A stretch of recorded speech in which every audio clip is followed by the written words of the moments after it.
Welcome back, everyone, to the Cancel for Maintenance podcast. If this is your first time joining us, we're a show that takes a behind-the-scenes look into the gritty, non-glamorous life of aircraft maintenance. We share some laughs, impart some wisdom, all in hopes of giving you that split seconds relief in your day that can hopefully prevent a mishap. I am your co-host, Six, and today we have an exceptional guest, Joshua, the Director of Maintenance at Chennault Aviation Academy. He's not only a remarkable individual, but he's also a nominee of the Tech Force Tech Rocks Awards. Hey! His inspiring aviation journey began as a skilled technician, a leader, honoring his family's legacy. He's an Air Force veteran, and he's become a mentor and a community pillar in aviation maintenance. Today, we'll explore some insights and efforts to inspire the next generation of aviation professionals. Josh, welcome. Thank you for having me.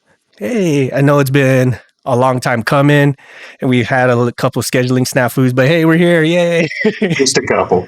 It's all good, man. We totally understand. And day jobs are day jobs, man. We go when we're told. So Josh, I kind of did a pretty decent small capture snapshot of your background, but can you share with us like how your passion for aviation started and how, and go ahead. Sorry. Oh no, you're good. I don't really remember a time I wasn't into aviation. So my first toys that I can remember as a kid were like Matchbox airplanes. And whenever I was about 8, my dad decided to get back into RC flying. So I got on with him. I've been flying and building RC planes since I was 8. I'm actually the club president of a local flying club called Space City RC. Nice.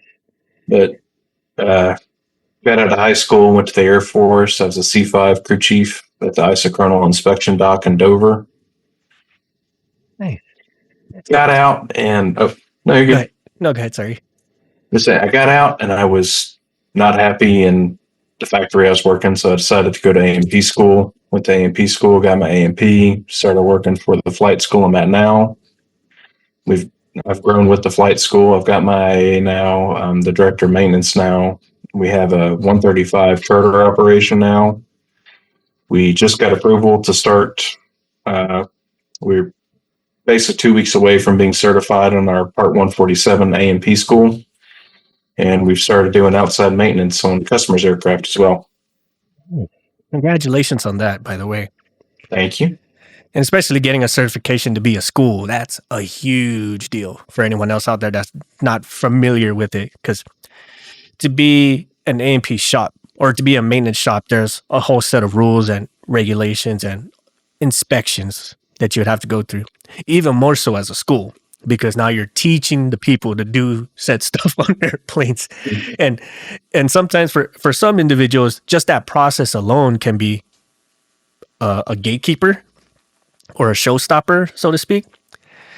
I'm going to take a walk back real quick about the RC planes. I love those things. and some of the models I've seen people make are off the wall, like almost a 1-for-1. You almost couldn't tell that it was an RC. You know, and the super scale stuff is really big. Yeah, and I sit there and just stare in awe, like it's how some of them are just like, who engineers this stuff, right? I remember the first time, my first real RC that I saw, it was a CH-53 RC, and I thought it was just like a scale model, right? It's just like one of those displays that you see at a mall or something like that. And then here comes this guy, like just wheels it out onto the grass. Like, what the heck is he doing? And then it starts up. Yeah. Whole noise and everything. Like, what is going on here? And it takes off, does its thing. Like, and I think that's like how a lot of like those action shots you see like on most videos. It's all RCs. They just make it look like they're real or whatever. But the movie The Aviator with Leonardo DiCaprio. Yes. That whole movie, pretty much all the airplanes you see flying around are radio control airplanes. Wow. So the World War I fight scene at the beginning, that's all Balsa USA, giant scale World War I models. They built a Hughes H1 racer. They built that twin engine kind of rotating spy plane thing and a Spruce Goose, all for that movie. Nice. And that takes a whole lot of engineering talent. And that kind of paves the way for a lot of stuff that we see in the future, big scale wise, right? Like a lot of these initiatives that we're seeing with unmanned stuff. And it kind of had its roots in just guys having fun with RC planes, right? Now going with the Air Force, you mentioned you joined the Air Force out of high school. You became a C5 crew chief. What motivated you to join the Air Force? I think it was a combination of my great grandfather and my grandpa both being, Army Air Corps and Air Force Air National Guard veterans, and just wanting to be around airplanes. Just really, really following that tradition, right? Yep. And I'm glad you actually have that kind of rich history, because like that goes far back. Like that's like say 2 generations, 3 plus you. That's pretty much covers almost all of aviation in general, like the entire history of it, really. If we really want to pull weeds on this one, and just being able to share in that experience, it's kind of really solidifies a lot, right? And it just being part of the aviation community, period. It's like a whole different thing. It goes beyond the hobby. It's kind of like a hobby that turns into a job, that turns into a lifestyle, becomes a community, and so forth. Like I can't describe it fully without getting too emotional about it, if I'm being honest. Some of the greatest people I've ever met have been fellow aviators in some way, shape, or form. The guy we have that's actually helping us start the A&P school, his name is Michael Riccadelli. He was my instructor at A&P school, and he was my coach for my competition team whenever we went to AMC twice. Oh, that's right. Yeah, I remember that you did mention that about the AMC. So, how did your experience with the Air Force like help shape your journey with aviation and in aviation maintenance? One of the biggest things it taught me was integrity. Yep. That the job can't be walked away from until it's done right. Yes. Even if that means giving good turnover to the next shift, you have to leave the job done in a way that's either satisfactory or have at least enough knowledge in your head to transfer it to someone else to how to get the rest of the job done satisfactorily. Mm-hmm. Well said, man. Communication. Say that one more time, please. That's kind of like a common theme we've been mentioning, right? Being open and communicative about what you do and how you do it, right? Communicate. Yes, absolutely. Now we did touch base a little bit about your mentorship and then going to A&P school, and you graduated as a valedictorian, as I believe, and yes, you've led a team to the aircraft maintenance competition, or AMC, as for everyone else out there. What was that? What was that like? 2 teams, more or less. What was that like?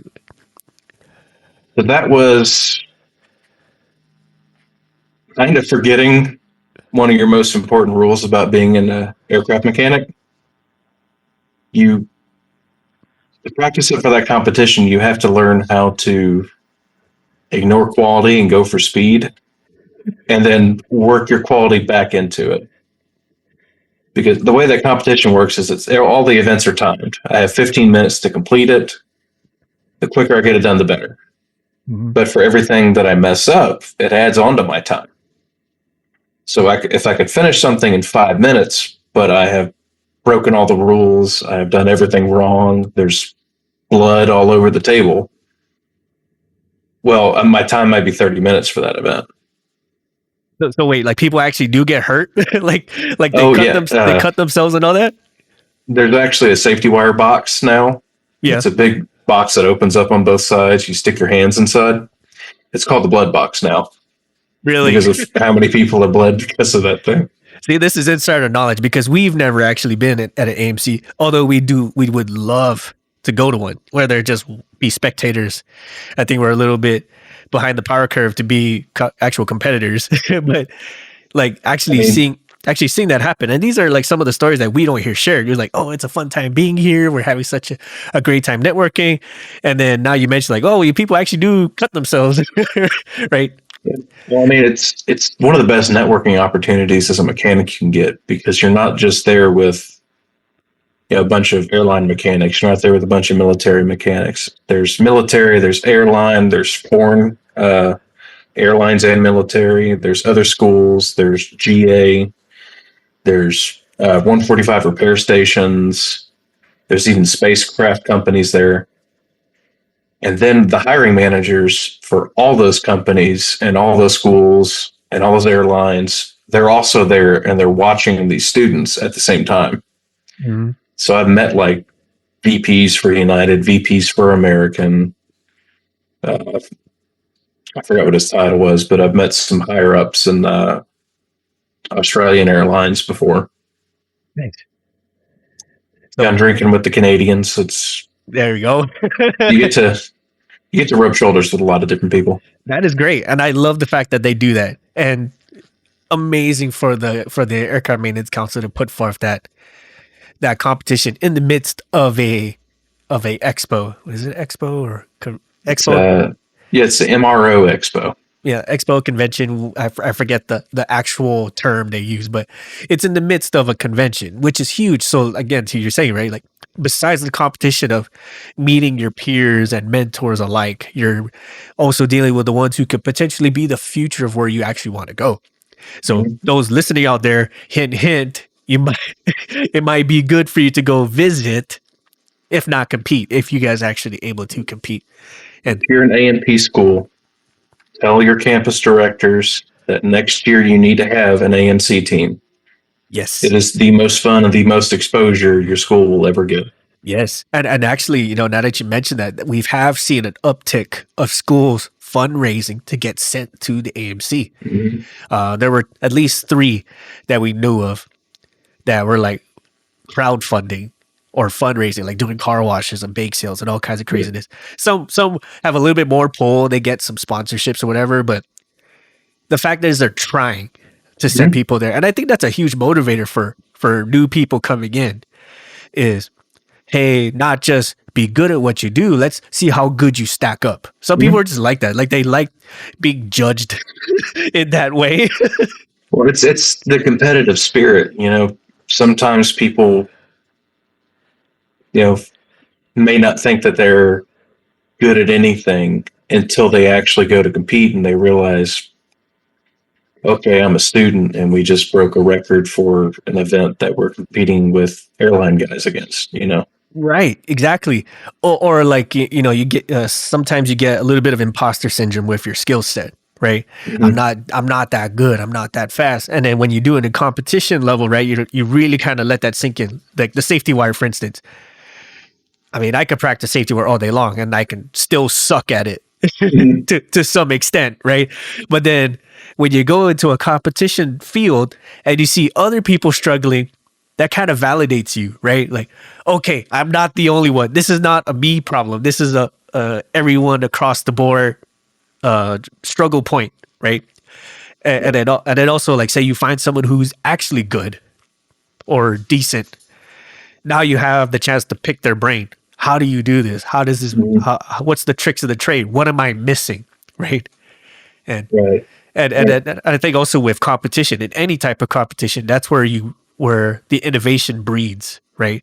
Like people find ways to make quality faster, or people find ways to double back on things to make sure that speed equals quality. And it also gives everyone the ability to kind of put their toes in management too. Yes. Because the way the competition's set up, not every competitor, you're on a team of 5 competitors. Yep. Not every competitor does every event because the events are all kind of happening at the same time. Yep. So you have to know, especially as a team captain or the coach, you have to know, okay, these 2 guys are really good at safety wire. They're who I want over there on the safety wire event. Okay, but at the same time, we've got this knowledge test going on at the same time, as well as a composite event. So we're going to pick the best guys for safety wire there, the best guys for composite, on the composite event, best person on the knowledge test. Mm-hmm. And then everyone has to talk and kind of agree, okay, whenever I'm done with my event, where do you want me to go? Because a lot of the events, the way they're set up is if I finish my event, I can go over and help my teammate finish their event faster. Right. You know, that's a great point. And that's a theme we actually have heard time and again, maybe not directly, but indirectly from all the competing teams we've talked to. Like there's always a leader that kind of rises to fill the gap one way or another. Either it's designated or someone kind of discovers that in of themselves. Like, I know a better way to do it, right? Or I know a way to get it done. And I'm glad you brought that up. And going on to the PAMA Olympics, along with the AMC, you mentioned you've with those teams, and you mentioned you've won a couple as a student. What did those wins mean to you?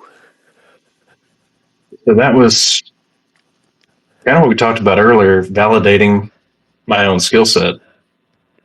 You know, having all those wins, especially PAMA, because of there was some school politics going on with that, but it kind of let us say, okay, well, no matter what you say, we are the best. So suck and egg dork.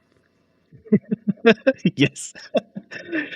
And again, going back to the competition environment of things, those breed the innovation, and then that lets people like really discover themselves. Right? It's you don't understand just how good your potential is until you're put in the spot where you have the opportunity to let it happen. Right? People can say like, well, pressure builds diamonds, or pressure makes people crumble. But I think sometimes, experiencing both helps, right? Like you're not going to be the diamond in every single situation. Sometimes you're going to be the lump of coal, but that doesn't mean that's the end of it, right? That crumbling moment can be the part where you really understand what parts are essential, what parts aren't. To your point, right, of like dipping your toes into management, because you're not going to win all the time. No, it's just finding out what your best chance of having the most success is. Yes, or which ones are the most of value to me, right? As sad as that sounds, right? Like if there's anything I want to win at, which ones would I want the most, right? Because I remember the team we were kind of partnered with throughout all of our events. So we were always right next to each other going through. It was American Airlines Dallas, I think. Yep. And of course, at this point, I'm still a student. I'm going up against major airline technicians. And there were a couple events that they just whooped us on because it's stuff that I'd never actually put my hands on. So, removing and reinstalling a radio in a center pedestal. I'd never messed with any of that stuff. I'd never seen it. Then we get to the event where I had to internally time, put back together and install a magneto on an engine. And I'm going through and I'm pumping butt to get it done. Get the magneto on, I get it timed to the engine, and I look over at I can't remember the guy's name now, but my competitor that I was kind of always across the table from. And he's looking at me with his mouth open, and he still has the magneto apart in his hands. I'm like, okay, well, at least I got him on that one. Right. Yeah. Yeah. This sparks a memory of mine. And this was the previous AMC that just occurred. Was it March, April? I forget. It would have been April. Yeah. So like the last one I had. So they introduced a new event. It was for helicopters. And yes. Man, the people who kept messaging us like, well, because they tell you what the event's going to be prior to the actual competition. So yeah, we get the event manual a couple months in advance normally. Right. And so like when they said introducing helicopter track and balance, and all the messages we got, because some of these guys, they've never even seen a helicopter like physically up front with their hands. And they're like, what's a track and balance, Six? Like, oh. headaches. Let me tell you. And so like it got me curious. Okay, like what exactly are you doing on the track and balance? And so it turns into like this little 10-minute class about like, okay, this is what track and balance is. This is how you do it. This is why it's important, etc., etc. And just seeing their faces drop when that event came through, like, I have no idea what this means. To your point, like, that's reassuring to other people who've never seen it before, because all these other events, they're just dominating you, like smoking right through you, like, wow, like, why am I even here? And then you come across an event which none of you know, which I think is really cool of the AMC to do. They're like, wow, we have no clue what's going on. Then you really see, okay, who learned by habit and who learns by character. You know? Well, who learns by tech data versus who learns by, okay, well, I think this is what they're saying. Let me try this. Right. Like, who can that's what it really comes, like, who can best interpret the information.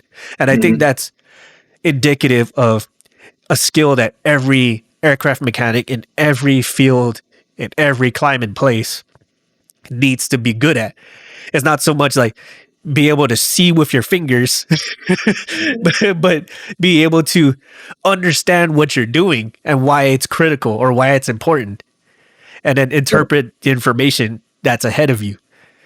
Now, it's not just mechanics. I mean, it's pretty much all aviators have to have that skill set where they can look at a piece of paper and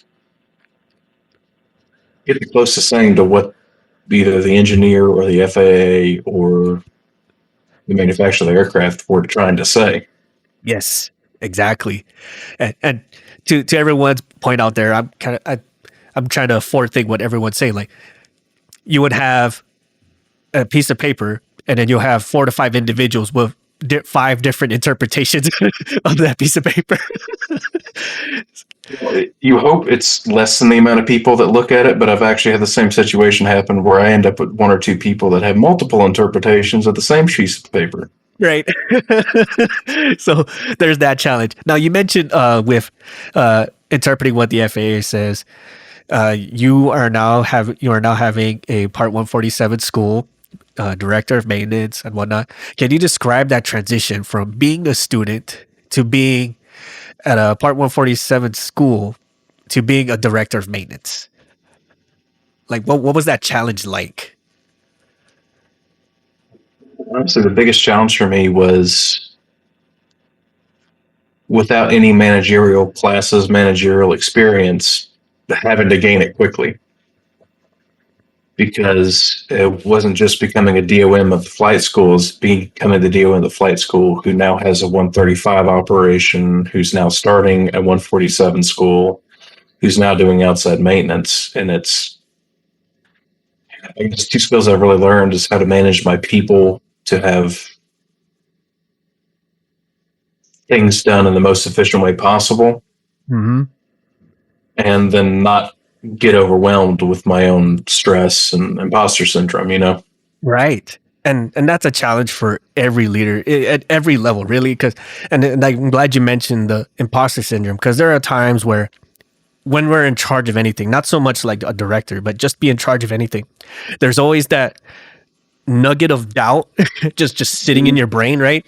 And you kind of water it by talking smack about yourself, right? And then as you talk smack, the black hole gets bigger, and you start doubting yourself more, even though you know for a fact that you've done this before, or you've done something similar, maybe just not at that scale. But once you start watering that void, it takes over, and it shows to everybody. Well, if you want to honestly know, one of the biggest things that helped me with my own self-doubt was actually learning how to fly. Okay. Can you explain a little bit more? Well, we do all our overhauls in-house here. So I strip the engine down, put the engine back together once all the parts have been inspected and they're yellow tagged by outside companies, put it on the airplane, and then I'm in the airplane for its first flight on this 0-time engine now. If your skill set wasn't up to a point where that engine was going to stay together, you're going to find out yourself really quickly. True. It may not be your problem anymore quickly after that, but Yeah. flying the airplane immediately after I fix something on it has kind of helped quell that doubt, because, okay, now instead of someone else having that issue, if it does crop up, I'm the one that can directly deal with it too. It is very true. And I appreciate that you mentioned that. And thankfully nothing's happened, but yeah, like let's knock on wood big time on this one. yeah. I would also say, like, just from a mechanic non-pilot standpoint, that's one of the biggest gratifications of things, is when you've put your hands on it, you've put your sweat, you put your time into it, and you see it go up and come back down in the condition that it left. That's gratifying for a lot of people, for mechanics. I can't really explain the feeling. It's one of those like hallmark moments, even though you see it happen habitually time and again for most, like say with commercial airliners, they see it go up, come down, go up, come down. But each and every one of those, it's like this little mini celebration that goes off in your head, right? Because yes, I did that. That was me. No, I remember the first C5 I worked on, watching it taxi and take off and leave. Right. It was one of the coolest moments of my life, because it was the first time that ever happened for me, Right. Or like say like Air Force calls it flight release, right? I believe the FAA uses similar verbiage, but for like other places they call it like exceptional release or safe for flight or whatever the case may be. But being that signature that says that, man, that really makes your heart sink for a second. Right? Like you think back all the way in your head, okay, did I make sure that nut was tightened? Were they using calibrated tools out there? Yes. Did I for some reason completely have a brain fart and they're using, the wrong kind of safety wire? Yes. And like, and as you put your signature on, the first couple, obviously, like, oh god, oh my god, I hope I did everything right. And then you get like this, like, void in your stomach kind of feeling. And then once it goes up, like, oh god, please, I hope I did everything right. And then it comes back down, like, oh, thank God, right? Well, and I don't think that feeling should ever 100% completely go away. I agree. I agree. If you're not just a little bit nervous that you haven't done everything absolutely perfectly, I don't think you're as safe as you possibly can be. Right. And then let's transition this to being as a manager, right? It's a similar feeling, but now you're still dealing with people's lives, but now you're dealing with their livelihoods to do their job, right? Like say, did I schedule this person correctly? Did I put this person on the right task for their skill set, et cetera, right? And then all their complaints, you see that real time too.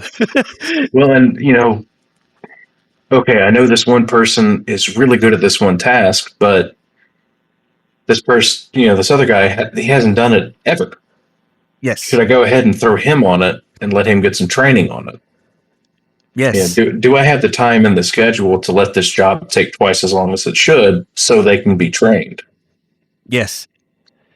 I'm glad you mentioned that. That's a good transition to mentoring, which we've said this time and again in our show, and I'm sure everyone and their mother has said this in every aviation space there is. Mentorship is a thing that needs to happen all the time, right? And you've mentioned you've had a mentor that helped you out from your time in A&P school all the way to the times you were teams and then becoming a DOM and a private pilot. And also you described being a leader amongst your peers. How do you approach mentoring? And why do you feel that's important? Because I really want to hammer this home about it. Like, why is it important?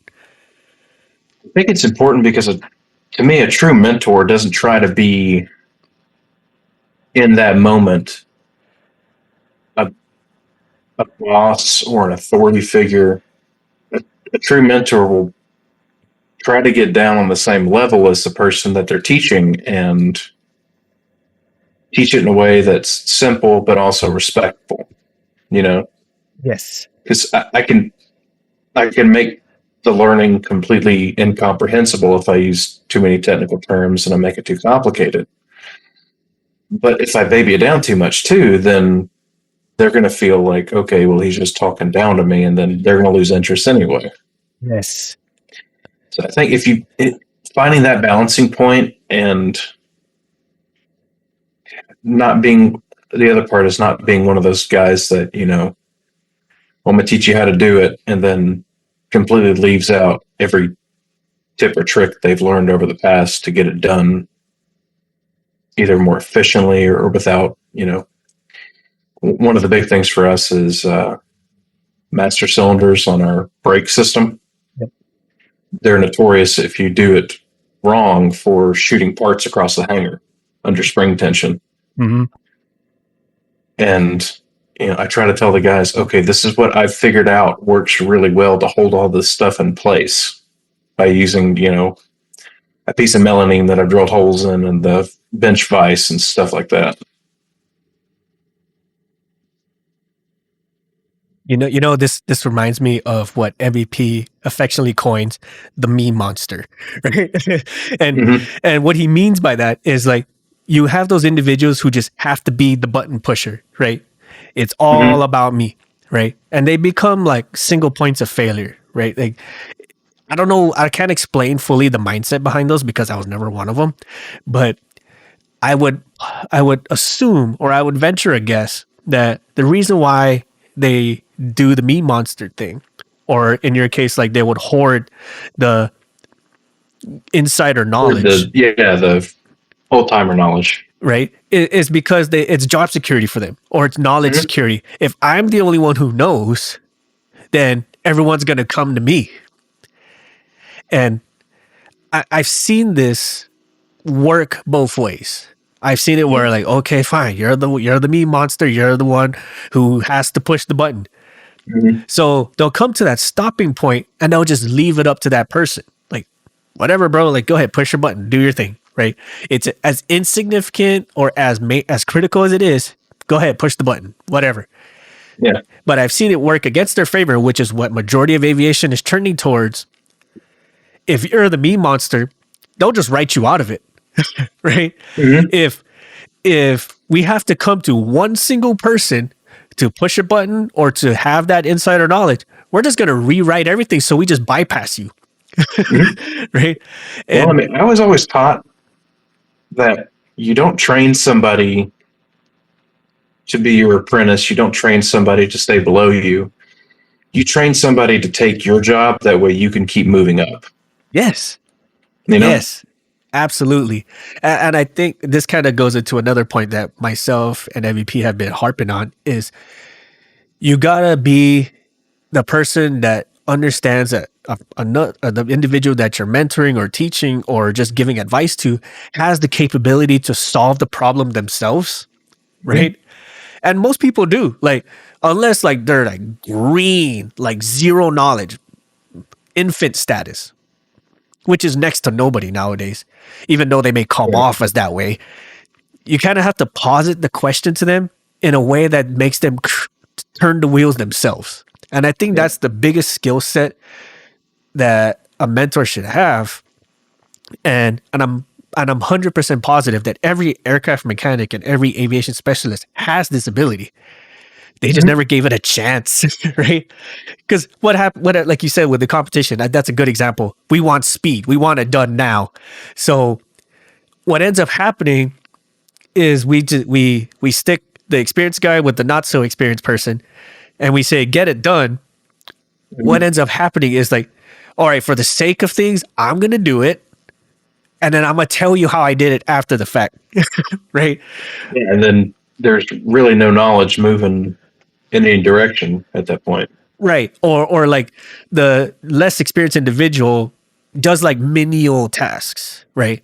Pass me the wrench, hold the flashlight. Yeah. Or keep the floor clean underneath me, that kind of stuff. Yeah, right. Or here, you can do all the not so critical stuff, right? Watch me and just absorb it. Which, yes, is kind of sort of okay, but maybe like as an intro, like here, I'll demonstrate and then you do it later or some kind of thing, right? But again, for the sake of speed, for the sake of revenue and all kinds of stuff, that kind of gets bypassed. And in their defense, the situation really depends. But there comes a time where we want speed because it's convenient. You know what I mean? Like, especially for mentors, like, God bless, why don't you just know this already? I've never seen this before. I'm sorry. How come you don't have this innate knowledge from Like, years and years and years of this business, even though you've just graduated school, you know? right. Yeah. And to some of their defense, you do have some individuals from a school who are a little bit more overconfident than they should be. Yes. You know, like, oh, I can do this, no problem. Like, All right, point at the pitch trim actuator then. right. And that kind of goes into the mentoring piece again. Like, you got to know to be from both ends, both the person doing the teaching, the person being taught. You got to kind of swallow the humble pill a little bit, right? Like, I have no freaking clue what I'm talking about, or it's been a hot minute. Can you please refresh my memory? Something like that. And it kind of goes to having, like what you were saying, that one-to-one connection. And I think that's what we as mechanics generally miss from our situations is we kind of we bond through suffering and that's our bonding moment versus like, hey, let me show you how to do this. So when I can't bend, knee, or twist the way I used to, I at least have you to do the more strenuous parts, which I do on a lot of times. Well, part of it comes from above us too. Yes. You know, there's a pressure on managers to get the airplane out. Why is it taking twice as long this time? How come we spent this extra money this time? And it's part of our job as managers to talk to people above us and say, well, hey, you know, these new guys have to learn. Yes. So it's going to take, this time it's going to be slower. The next time it's going to be faster. And eventually your manager is not going to have to go out there into the hangar to directly supervise this task. So the manager is going to be able to do another task that helps the business be more efficient in the long run. Right. Like a good joke myself and MVP always said to someone coming down on us, like, hey, I'm working on your long-term investment. You know, like, yeah, it's taking a while now, but just you wait. I want now in about a couple weeks or a couple months. Now I'm going to have two of them and I'm going to get it done twice as fast or whatever the case may be. Right. So swallow the cost now. And I guarantee it's going to pay its way out in the end. So all the cost now when the cost is smaller because it's always going to be more expensive down the line, no matter yes. And I'm glad you mentioned that. What you're talking about. So, like, given your experience in both being a hands-on aircraft mechanic and now as a director of maintenance, how do you see the disconnect between mechanics and upper management impacting the industry? I don't really have a good example because there's in my chain of command. There's one person above me. He's the owner of the company, Aaron Wong, and his office is 20 feet down the hallway. We went for lunch today, so it's not that big of a deal for me. But I see it a lot, and a lot of my friends, a lot of my classmates that left A&P school and that went to work for larger companies and have gone to work for companies that are more corporate. And, you know, they're making good money. They have decent benefits, but they're miserable. And they're miserable because, you know, no one from upper management is actually looking at how these guys' day-to-day work is going. You know, I know, I can't remember which company it was, but they hired an entire graduating class out of a local A&P school called MIAT.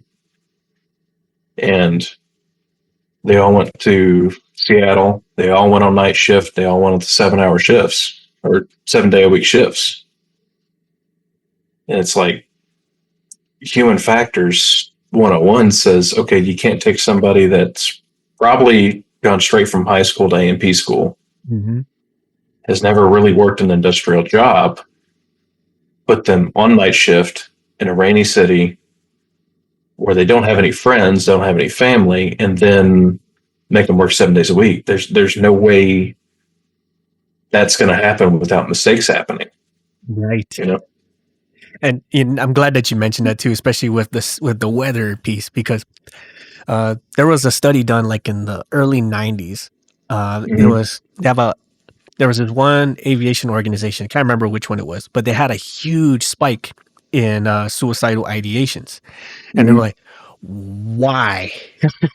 What's happening? What is going on here? Because I guess apparently the organization moved from sunny San Diego and then they moved up somewhere in the upper Seattle area or upper Washington area. I'm not 100% familiar about the location, but it's like somewhere where it rains a lot. And went like a year or two, and they had this huge spike in like human factors with suicidal ideations. They're like, what is going on here? And they studied these guys. They asked them how their day was and all this other stuff. And it came down to because it was raining too much. That was the thing, like of all the things. But those are the considerations that I feel like is one of a major disconnects. Is they just don't understand the day to day and the how-tos that mechanics do. And flipping the script on this, especially from my point of view, from being a mechanic now going into management, mechanics feel management doesn't do anything, you know, which I can attest is far from the freaking truth, and I'm sure you could too. So, what are some of the things that you feel mechanics or the day-to-day mechanic doesn't fully understand about managerial roles? So, and again, this is going to be different for pretty much every company, but last weekend was Veterans Day weekend. It's supposed to be a 3-day weekend for us.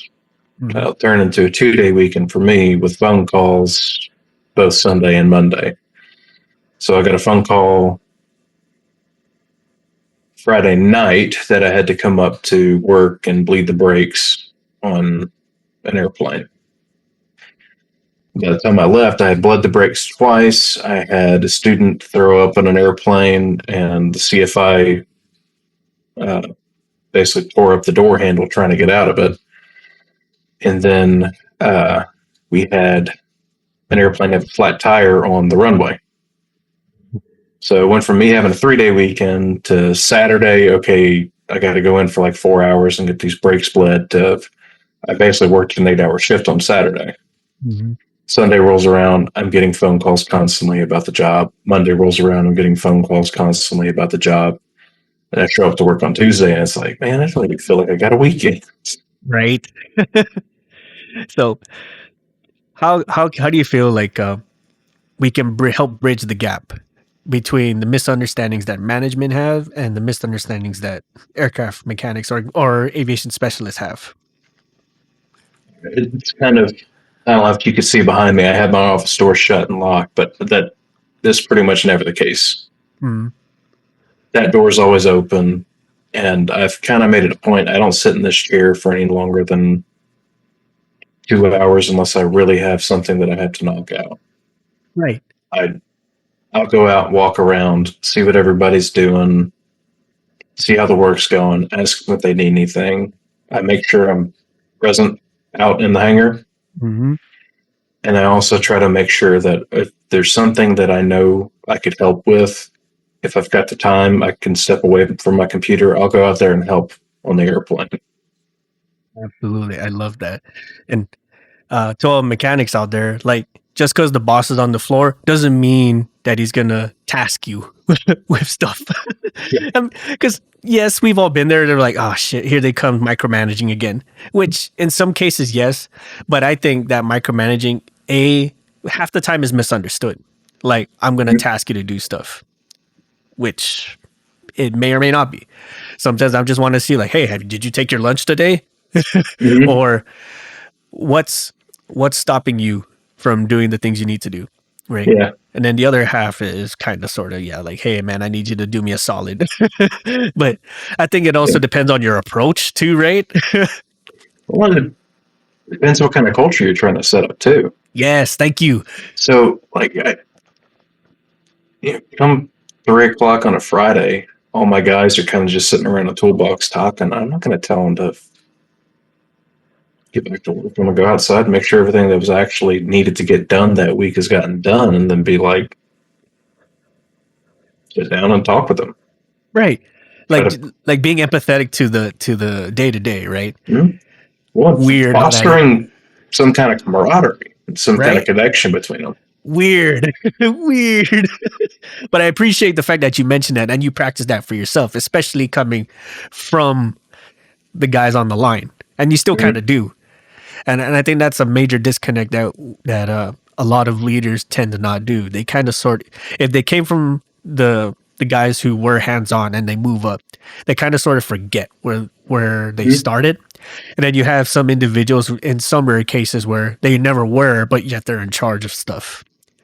I've heard of some students who have had that experience. Like their managers are guys who have never been mechanics or they've never been specialists hands-on. They kind of just tell you what to do. And in hindsight, that's kind of sort of a good thing because then you get like that bias, right? I'm going to lean towards the specialist because these are my guys. But then the project or the cost overruns by a couple $100,000 or the delivery is late, so like you said, balance. But at the same time, I work on Piper Cherokee, so if we go over budget by a couple $100,000, I probably will be in the bread line. Right. And then vice versa, like for the mechanic side of the house, there has to be that bit of understanding, like, hey, when they say move, I'm not telling you because I don't care. It's because I want to keep you gainfully employed. Yeah. Well, at a certain point, as a manager, you realize, okay, all the raises that my guys could get, all the bonuses my guys can get, the Christmas parties, the burger burns, stuff like that, that all has to happen after we've made a profit, Yes. If you're not efficiently spending and making money, then all those things for your guys kind of won't be in the budget anymore. Yes. Thank you. Appreciate that you mentioned that. And that's a tough call too, because if it was up to us, I'd recognize you for every major thing that you do. Hey, you delivered on time or you delivered ahead of schedule. Here's your cookie, right? Maybe not. That's maybe not literally a cookie, but we give the congratulations where it's due. At the same time, though, we also have that burden as managers, leaders, etc., to drop the hammer when the hammer needs dropping, right? Mm-hmm. If you're not doing things efficiently, or you're kind of just that person who just kind of nonchalantly do things just because you feel you're protected, or you feel like your skills give you some form of security, you fool around enough, you'll find out. Mm-hmm. So switching a little bit to community involvement, you mentioned about being the president of a RC club and doing other types of community activities. How do these roles complement your career? I mean, we kind of answered that already, but can you dive a little deeper on it? Like how do these roles complement what you do already? So, at least with the RC stuff that I'm doing, first off, the whole building an RC plane gives you one of the best understandings of how an aircraft's constructed, just because you're working with the exact same parts. They're just smaller. Mm-hmm. But it also lets me nowadays bridge a gap. Mm-hmm. So I have the ability to have, all my RC friends that have really nice scale models, big bombers, big fighters, and things like that. I can bring their airplanes into the spotlight by asking them, hey, bring your airplanes up. let me set up a static display for our anniversary party in the hangar. Mm-hmm. And vice versa. I can kind of get some of the pilots, some of the student pilots especially, down to a big RC fly-in and show them, this is kind of also a segment of aviation. This is where a lot of people get started in aviation, but this is also where a lot of people end up in aviation. Because there's no such thing as a medical for flying RC airplanes. You lose your medical as a pilot, you might be done flying full scale, but you can always move into flying RC for fun. Mm-hmm. And I mean, it was weird once I became a mechanic and once I became a pilot, how many people I start recognizing from both worlds. Right. Kind of intermingle. Yeah. And again, just like being out there and being involved with people and seeing how everything ties together, you really kind of get the sense like, we really are all in this together. Mm-hmm. Right. Aviation is such a tiny, tiny world. You never know who you're going to run into again. Right. In the future, And a lot of this stuff, it overlaps too. Like you said with the RCs. RC guys do RCs for fun, and then they fly UAVs as a day job, or vice versa. Like their first ever air quotes aircraft maintenance job was working on RCs, and then now they're doing it on big planes. Mm-hmm. That literally was me. Like not so much the RCs, but like my first ever fixed wing was an RC. Mm-hmm. Laugh all you guys want out there. But it's because I was a helicopter person, and then I knew stuff fixed wing just out of osmosis, right? Like general flight concepts and all that. But I never it's all kind of just right around the corner. Right. But I never actually like touched one until it was an RC. And then from then it went on. And since I done with RCs, my next one was all these fixed wing stuff, like big ones. I'm like, this is not that much different now. I mean, larger, more complex, but the general scope is the same. They both have ailerons, they both have spoilers, they both have flaps, etc., etc., etc. All your aerodynamics work exactly the same. It's just at a lower airspeed. Yeah, or it's all ran by batteries versus like a gasoline-powered engine, or something like that. I've got gas ones. but I had a Mustang that did about 130 straight and level. And it actually disassembled itself because it was flying a bit too fast. I pulled nose up and air got into the wing and the wing just exploded. But if you think about this large scale, it will do that in real life if a Cessna really did go 180 knots. Oh, yeah. Well, and it's a lot of the construction techniques, once you get into doing stuff like tubs or Sopwith Camels, Sopwith Pup, World War I biplanes, if you're going to build a scale model, you're basically going to build it just like the full scale version was built. You're going to glue the pieces of wood together in almost the exact same way. You're going to cover it in fabric almost the exact same way. That's mind-blowing now that you mentioned that, because, yeah. Now imagine doing that in mini scale. Like, that takes patience, man.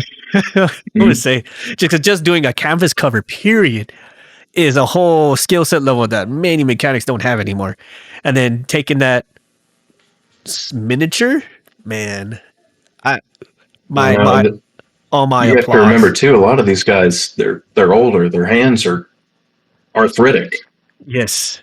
And these guys are still able to build an airplane where they take a photo from the right angle. You can't tell that it's, a fifth scale or a third scale. It looks like a full size aircraft. Right. And that's all the more kudos to those guys, man. And then, like you said, the skill set continues. You may not be able to do it full practice in one section, but now you have somewhere to keep it alive, keep it going, which I think is fantastic. And to have something like an avenue like that is great. Now, congrats again on your nomination for the Tech Rocks Awards. Can't say we may or may not have had a vote in that. But tell us, what was that nomination like for you? What did that mean to hear that you were nominated for that award?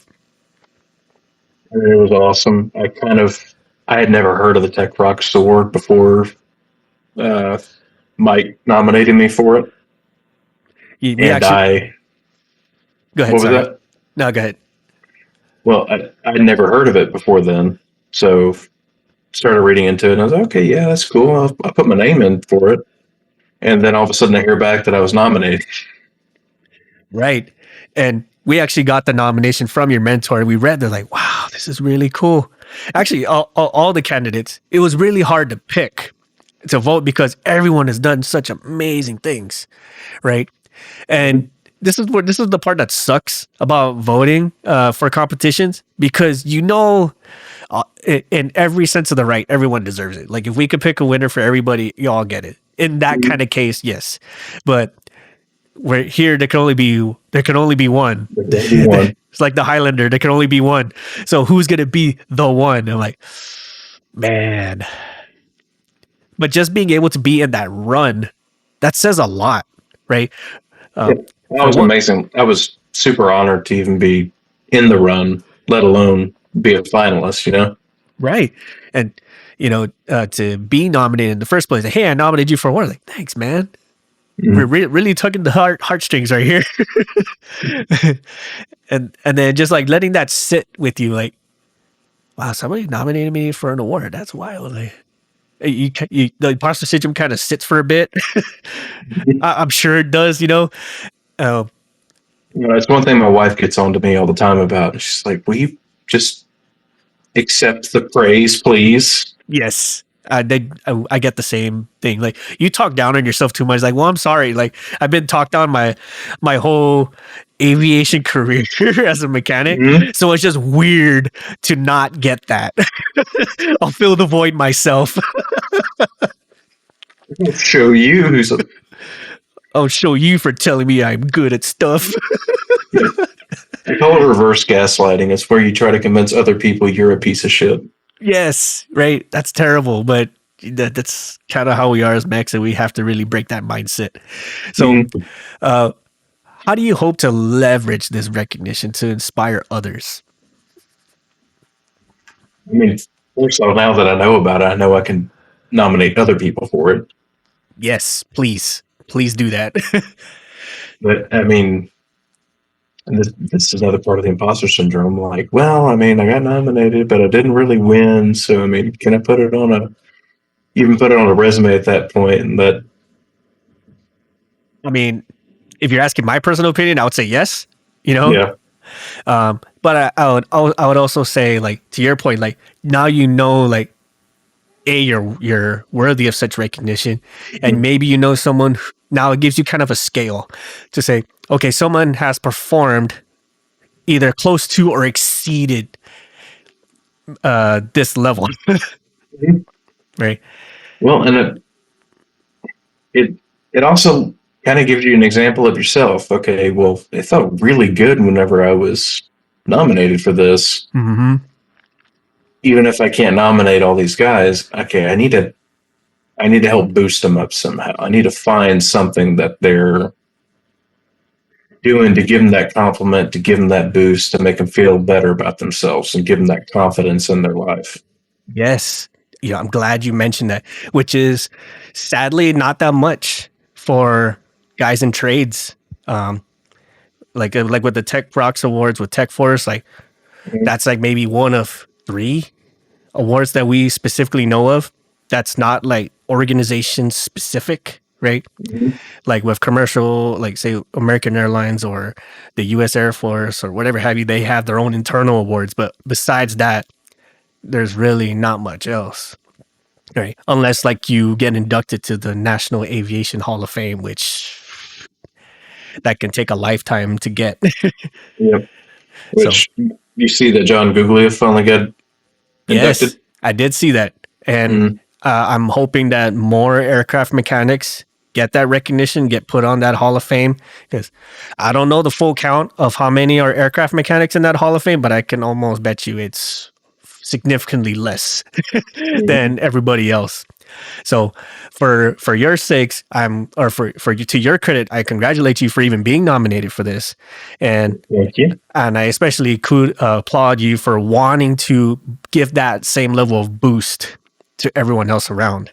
And it's one of those like, okay, cool story, bro. Like that's like the typical aircraft mechanic thing. Like, I don't care.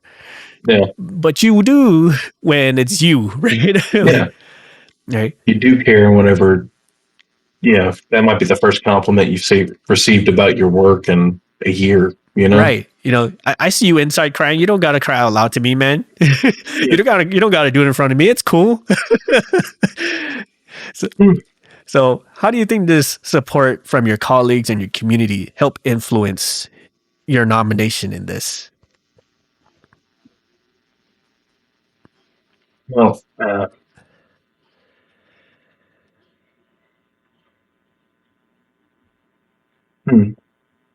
It's kind of a brain buster. that's a lot. Yeah, it's a brain buster. Sorry. No, that's fine. So, I mean, I feel like, I was nominated for the reasons I was nominated. And I guess feel like it was one of those things where I finally was able to get some recognition, not just for the skills, and get the recognition for not just the competitions that I've done, but also the fact that I'm just trying to do more for aviation. I'm trying to bring other aviators up. I'm trying to get more and more people involved in this industry. You answered that. You answered the question for my next one I had going on. Since you mentioned that, like looking ahead, though, so you mentioned let's really tap into this.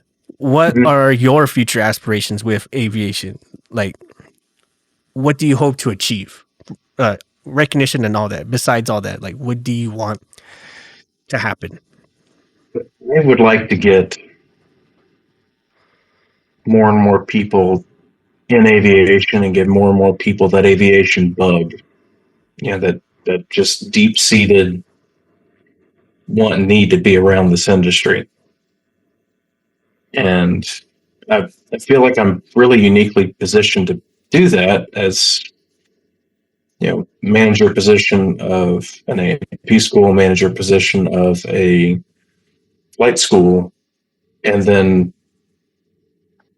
kind of as an in and out airport manager for our airfield. We have these events about every quarter where it's an open invitation. We invite all the neighbors from down the road. We try to get everyone from the local airports, try to get GA pilots, we try to get commercial pilots, we try to get people that are just interested in aviation out to our big parties. And it's not like, okay, you sit through this spiel for 2 hours and then we'll give you a cold hot dog. Like I'll do brisket, I'll do pork shoulders, I'll do carne asada, I'll do a fish fry. We've done gumbo on New Year, Mardi Gras. Where's this at again? December 2nd, we're doing a big field trip for a local high school. Hey, coming out to the new airport. Let's do it. But we try to get as many people out here as possible just to inspire that love of aviation in them, because in 20 years, they may not remember this random flight school they went to. We may not ever get $1 from them, but we might have got some little kid. We might have given that little kid the book. And now he or she's going to grow up to be a pilot or a mechanic or an air traffic controller or something in aviation. That's kind of my biggest goal, is to get as many of those stories as possible. I appreciate every bit of that, and nail on the head every single one of them, because it's not just about what we do. It's about inspiring the next generation of people. For us, it may have been watching Top Gun or just watching our dad do X, Y, and Z with his hands, whatever the case may be. You're an eagle. But like a lot of these other individuals out there, they may have yet to experience that or think it's not even available to them. Right. Yeah. It's wild to hear some of those stories. Like, I didn't know it was a thing. Like, what? Where they think you have to be some kind of nuclear physicist to be able to work on an airplane. Yes. And as crazy as this sounds, despite many TikTok videos and all these other different things on the internet, there are people out there who legitimately don't know what an aircraft mechanic is, even though it's implied in the name. Like, what does an aircraft mechanic do? Or they're we're like a Jiffy Lube or something, you know, that's all we do. Like, it's more than that, but okay. They think that it's like a walk-in job. Yes. You know, you get a job at a car dealership because you worked at Jiffy Lube. You got a job at Jiffy Lube because you just walked in. Right. You don't realize how much, training and how much bookwork, how many like written tests and oral tests and practical tests that goes into just getting the A&P license in your pocket.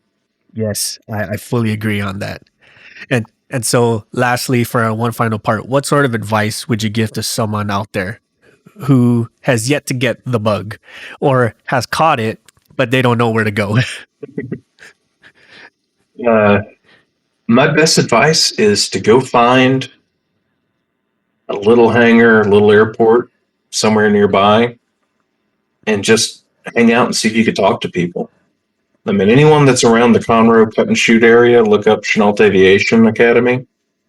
We're always willing to give a tour and always willing to let people walk around and take pictures of airplanes and all that stuff. But just get out there, find some kind of local aviation event, even if it's model aviation. And don't be afraid to talk to people. One thing I've noticed in this industry, nobody is really that standoffish where they won't talk to somebody that's just curious about the industry. Mm-hmm. If I've had a couple of times kids have seriously walked into the hangar and they're like, I'm just kind of here visiting my uncle. And I'm like, okay, you want to go sit in an airplane? You want to go see some cool stuff? Showed them around, and you could just see that light in their eyes start glistening. Mm-hmm. No, I will caution people, like, once you get us talking, you may be there for an hour or two. You might want to strap in. Right? Especially when it's something that we're extremely familiar and passionate about, like a specific airframe or a specific model. Mm-hmm. Oh man, I'll go nuts, right? But days. But that's how the inspiration begins, and I appreciate you for having that type of aspiration for yourself and being open to have people experience that, because we have seen some individuals who gatekeep a little bit for a specific reason. I'll leave that for everyone to interpret what that is. but this is definitely an industry that we can't gatekeep, and it's one of those that it's more or less like an experiment. Like, we don't have to fly. It's convenient, yes, but we don't have to do that. No, so, none of this is, especially my side of things with GA, it's really not necessary to the global advancement of humanity. Right. But it sure is cool. It was very cool. It is very cool. And again, like we mentioned about mentorship, leadership, going out there, experiencing things, being part of a competition, go visit one, go be a part of one. The live stream should be up.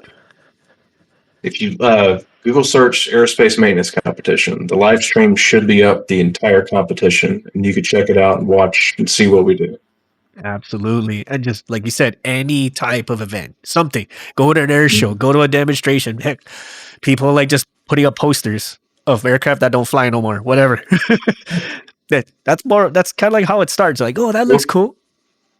Look up your local airport, see if there's a restaurant at it. I know Conroe's got a Black Walnut. There's a bunch of airports around the local area that have little burger joints.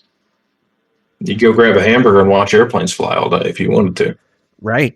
And then for those of you out there, if you have some individuals who have done some noteworthy stuff, don't be scared to recognize them one way or another. High fives. Hey, good job. Here's your 2% raise, or nominate them for an award. That's huge. It does fundamental things to them and to the people they're around. Especially whenever you recognize something specific for people too. Yes. Hey, that's probably the most perfect pigtail I've ever seen of safety wire. Or, yeah, you guys knocked out that annual pretty damn quick, and I saw that you did everything correctly. Like, good job. Yeah. It means the absolute most for everyone out there. So if there's any takeaway from this from anyone, is you don't realize how inspiring you are until you do it, right? And how inspired you can be by doing it. Wild. But hey, let us know what you guys all think. Like, what sort of things have you experienced with aviation? How did you catch the bug? What are some ways that you feel that we can bridge the gap between our knowledge base and what upper management sees? What other events are out there that can help someone be more inspired to get into aviation or be better at their job in aviation, one which way or another? Hey, let us know in the comments, our social medias, emails, whichever is the easiest way for you. The absolute best way to get in contact with us and have this and share these kind of conversations and knowledge is through our Discord channel and Patreon. Josh, thank you so much for being a guest and sharing us your insights. And hey, congratulations again for your nomination for the Tech Rock Awards. Thank you. Thank you for having me on. And for everyone out there, we'll catch you all on the next time. Bye, everybody. We'd like to take a moment to give a heartfelt shout out to our fantastic patrons. Your unwavering support is the magic behind the show, helping us produce thrilling episodes, keep our gear in top shape, and create awesome merch just for you. With special shout outs goes to SaKonna, Eric Shaw, Daniel Liang, Mike Sherwood, Caleb Stockdale, Carm M, Dan Schubert, and Ryan Freshour. Thank you all so much for your support and patronage. If you enjoy our show, why not join our Patreon family? You'll unlock a whole slew of perks, including exclusive access to our private Discord community, special discounts, early bird access to our merch, and a front row seat to sneak peeks of our comics and other exciting projects. And if you're feeling adventurous, don't forget to strut your stuff as an aviation aficionado by visiting our store at cancelformaintenance.com. For those who appreciate a touch of class or rugged charm, check out our affiliate Rockwell Time at rockwelltime.com. Use the code CX, the number 4, MX, snag a sweet 10% off your new favorite watch. It's time to elevate your game. Got a burning topic idea or want to be a guest on our show? Drop us a line on the contact us section of our website, cancelformaintenance.com. We're all ears and we're eager to bring your ideas to life. Stay connected with us on social media. Find us on Facebook at Cancel for Maintenance, or follow us on Instagram and Threads at Canx, CANX, for Maintenance Podcast. Hey, we love hearing from you. Be sure to check out our comics. We might just be the only webcomic focused on aircraft mechanics available on the Tapas app. Like, share, subscribe, and leave us your thoughts. We want to know what you all think. Thank you all for being the incredible community that you are. Your support means the absolute world to us, and we can't wait to catch you on the next episode. Until then, keep them flying.